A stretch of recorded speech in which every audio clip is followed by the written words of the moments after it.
Hello everyone. Today's story is about mobile phones, which are different from the cars and chairs that we talked about before. Cars have more than 100 years of history, and chairs have thousands of years of history. What about mobile phones? Mobile phones are only 20 to 30 years old today. In such a short history, mobile phones have experienced a very complicated process. Through the design of the mobile phone, we can see the development process of a product from birth to glory. We can find some inspirations about product design and design from the stories of mobile phones. Regarding mobile phones, the first thing I want to share with you is that today's mobile phones are different from previous mobile phones. Today, everyone's mobile phone looks similar. It's a result of the popularity of Apple's iPhone. The phones that we see today are a screen with several buttons on the frame. But phones were not like this before. Can you remember what the phone was like before? If you had used a mobile phone 10 years ago, or used a mobile phone before that, you would find that the previous phone was completely different than today's phone. So our story begins with the previous mobile phone. The earliest mobile phone can be traced back to 1973, when Martin Cooper of Motorola invented the world's first mobile phone. The mobile phone was only proposed as an industrial prototype at the time, and there was no way to mass produce it.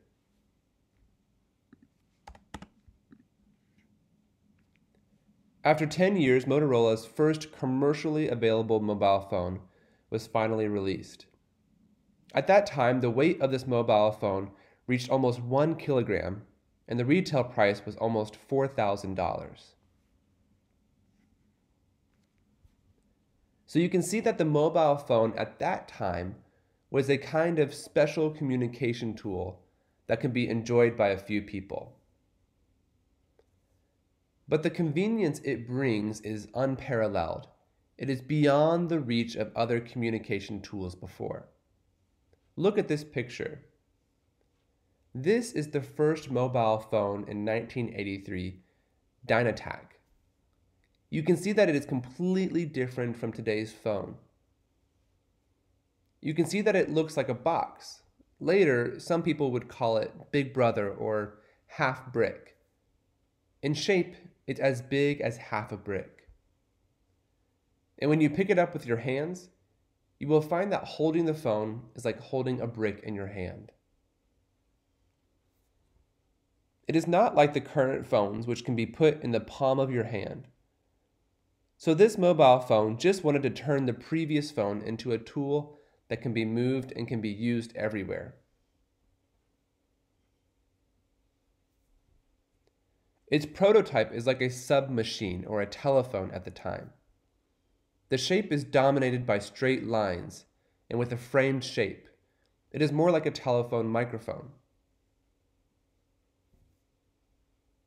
On it, a dozen buttons are placed in a regular shape, so it looks very regular. Therefore, when designing such a mobile phone, its functionality is considered first. It's also noticeable that there is an antenna on it. Why? The signal is not good, so in order to ensure a better signal, it is often necessary to pull the antenna out and even look around for the signal.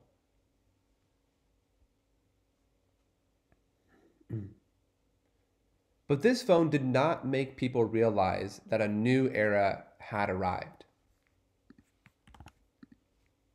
A new product can affect our lives. Like today, the mobile phone has become a necessity in our lives.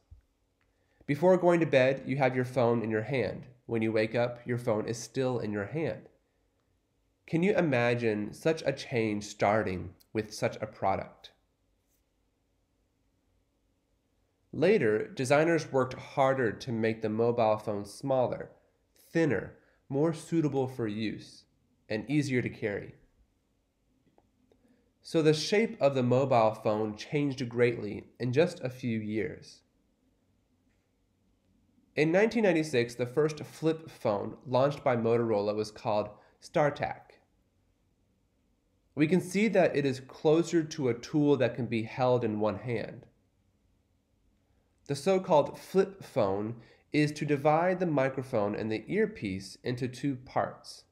After opening, the cover part is in the position of the earpiece, and the microphone, keyboard, and display are placed in the same position. So we can reduce the size of the original phone by half by flipping the cover. Of course, this process took more than 10 years, and Motorola's technical staff also put a lot of effort into it. After the advent of this mobile phone, 大哥大 became a new term usually called 张忠宝. Just put it in your hand and it can do all the work. But before 1996, the mobile phone had been a status symbol and a tool owned by few people. In many Hong Kong and Taiwan films, you will see the boss walking in the front and the follower taking his mobile phone in the back. Because this mobile phone was so big, it is a burden to keep it in your hand.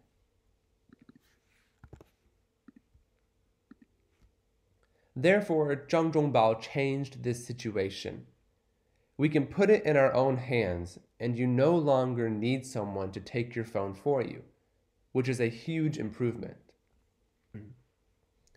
In 1999, the communication giant Ericsson from Northern Europe also launched a flip phone, which we call the T29s. It is different from the previous Motorola flip phone because Motorola's flip phone, as we know, flips the receiver up. The Ericsson T29 flips the receiver down. Because of the compact shape, it is also the flagship product of the year.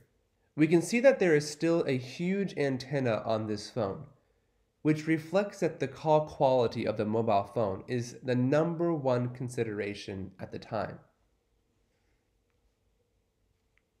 In 1999, also in this year, Siemens introduced a new technology, which we call the slider phone. The sliding cover and the flip cover seem to have many similarities, but they are different in technical practice. The sliding cover refers to dividing the screen and the keyboard into two parts, and the keyboard is pulled out for use by sliding. When you don't need a keyboard, you can put them together. After we close the phone, we only have a screen, an answer key, and a dial key. So you will find that this phone hides the keyboard to make the phone have a stronger integral sense.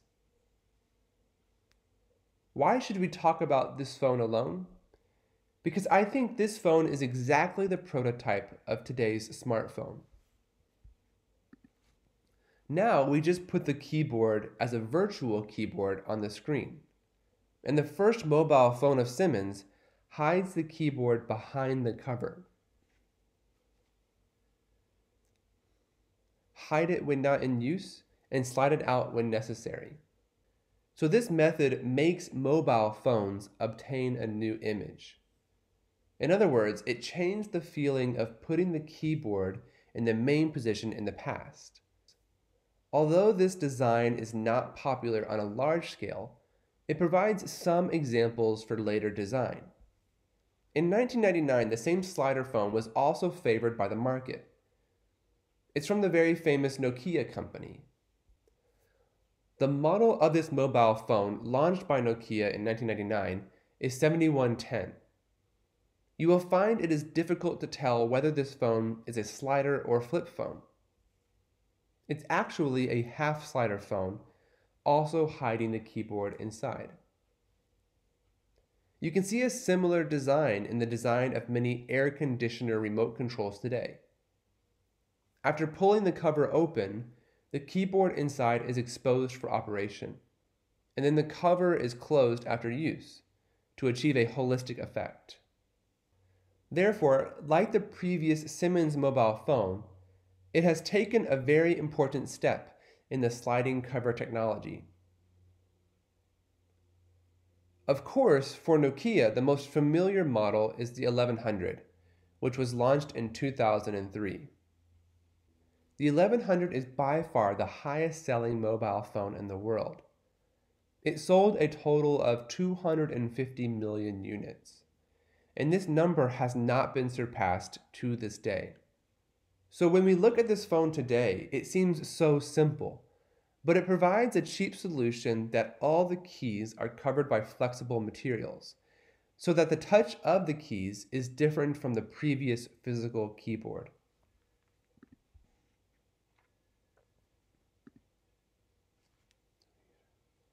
So the user experience it brings has improved. This mobile phone guarantees that the most basic call function can be realized smoothly.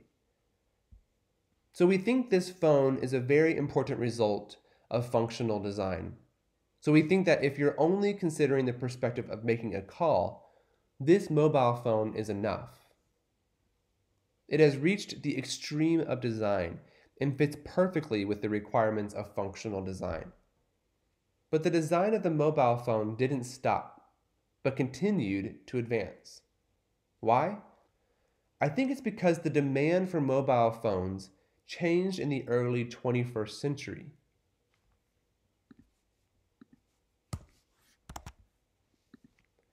Everyone will think about what I want my phone to do. So in this case, the mobile phone presents a variety of changes. In 2004, Motorola launched a new type of mobile phone, which caused a great storm in the market. This phone is what we call the Razr V3. The so-called Razr refers to the extreme slimness of this mobile phone. The design of this mobile phone at the time put forward a slogan. The thickness of the mobile phone should be reduced to less than 10 millimeters. Of course, the thickness of this phone finally reached about 13 millimeters. At the time, it was almost the limit of the flip phone. The design of the phone we saw today is very dazzling. It has a total of 3 Motorola logos, which are in different positions. Before you flip up the cover, you can see a huge Motorola logo under the front screen. After the flip, you can also see one, and you can also see one on the back. This phone is mainly designed to attract attention, just like what their design director said. How do their designers judge whether a phone is good or good enough? He proposed a 5-meter principle. What does it mean? If this phone is unique and innovative enough, then it should be able to be recognized from 5 meters away. In the design process of this phone, the designer initially considered designing for male users. So you can see that it is more focused on business style, including its hard lines.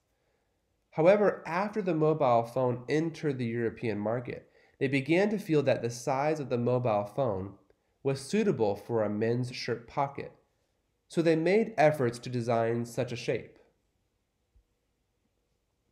But after launching in the European market, it was found that female users are very fond of this product. They often feel that holding this phone in their hand can bring a good qualification to show off. So this phone makes women a very good user group. So this also means that people's aesthetic requirements enter the mobile phone market. That is, it is different from the Da-ge-da, Shangdong and the flip phone. Function is not the first, and aesthetic became the first element of mobile phone design.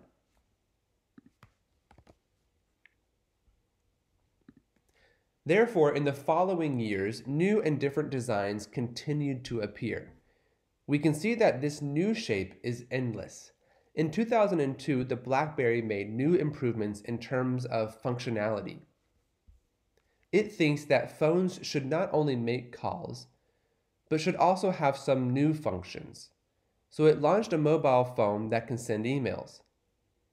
In order to adapt to such a new function, a full keyboard mobile phone came into being. The design of the full keyboard can bring great convenience to input, and can greatly improve input efficiency.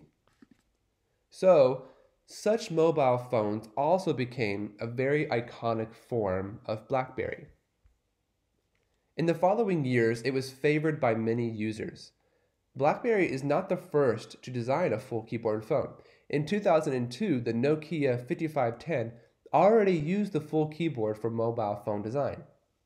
Its keyboard is set on both sides of the screen and can be operated by two hands for text input. It seems good. But you can see that at the time, due to technical reasons, the screen was too small, and the keyboard occupied the vast majority of the entire mobile phone. So this mobile phone was not promoted on a large scale. It seems to be more suitable for a small number of business users. In 2002, Nokia launched two phones with historical significance.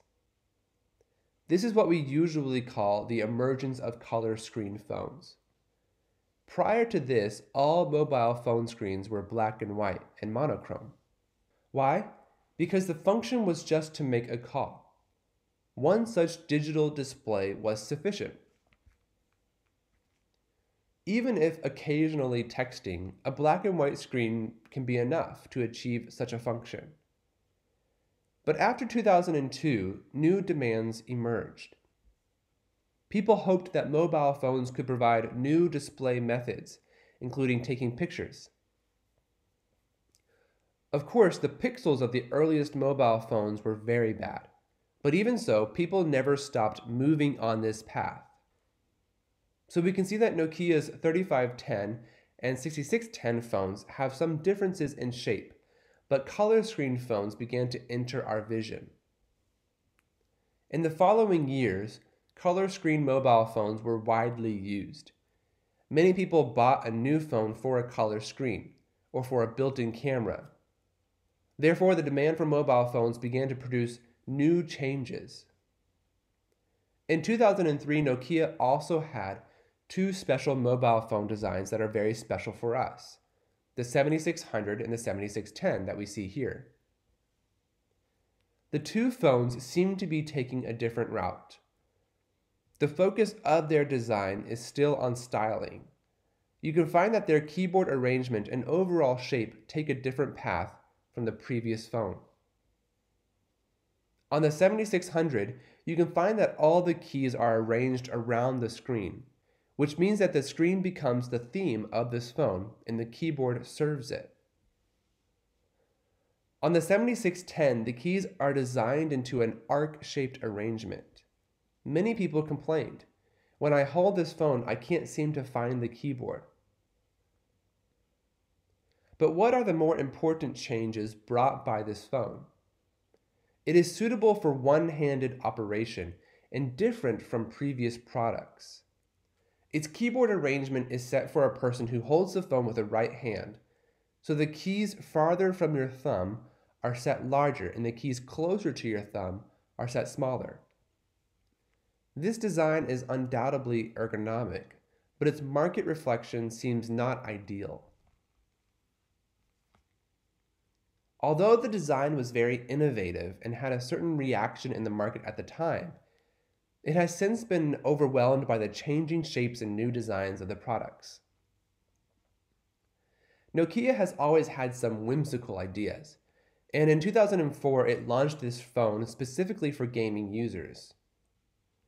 It can be found that at this time people have some other entertaining demands on their cell phones, besides calling and texting with their phones, and people want their phones to do more work.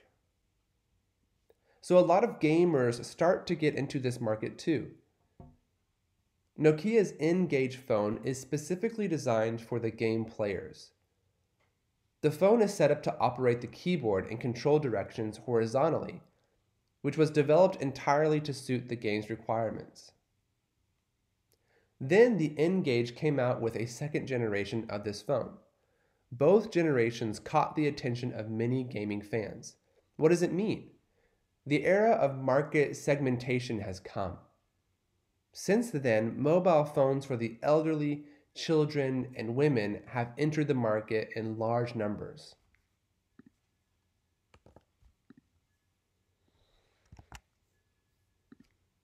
We can see that the time has come when people can find their favorite and desired phone in the market.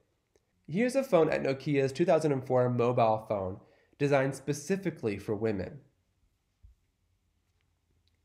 The phone's slogan at the time is, "You can call with lipstick." Don't you think this look is like a lipstick? So the size of this phone is the limit for a phone. It weighs just 53 grams, which is much lighter than today's smartphones.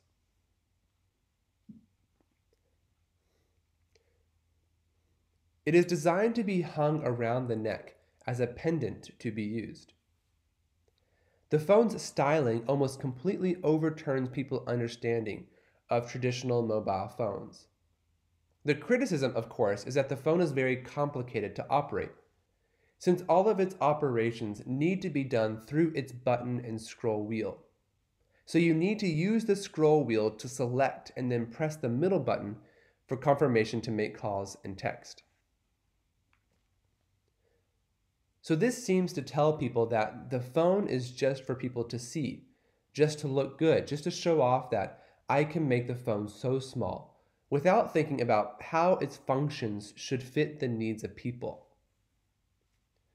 So in this case, mobile phones seem to get into a misunderstanding. People are thinking about what kind of phone should be more relevant to their needs. Is it beautiful or practical? In 2005, new functions were applied to mobile phone design on a large scale.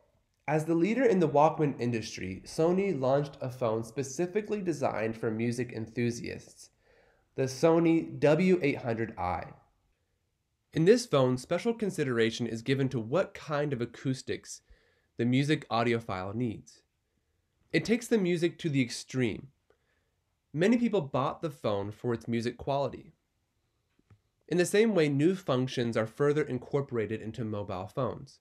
For example, in 2007, LG also released a phone designed specifically for taking pictures.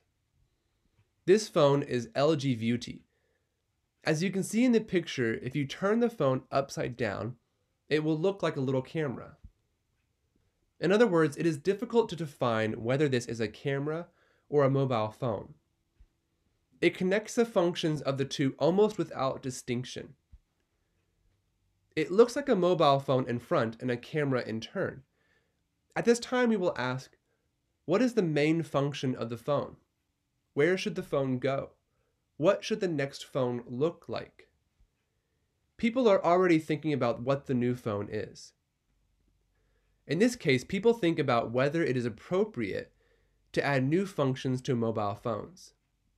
In 2008, Nokia launched the N96 and the N series. This phone seems to be a masterpiece of all these functions, and is said to be the last of Nokia's great hits, because it does every function perfectly. A powerful music playing function and powerful camera function are integrated into a mobile phone. This phone is positioned for the high-end market, for business people, and received a lot of critical acclaim. But it doesn't seem to be the end of the phone's ultimate fate, because the iPhone came out in 2007, and all the phone rules were broken, all the phone designs were reversed, and the designs after that took on a new and different shape.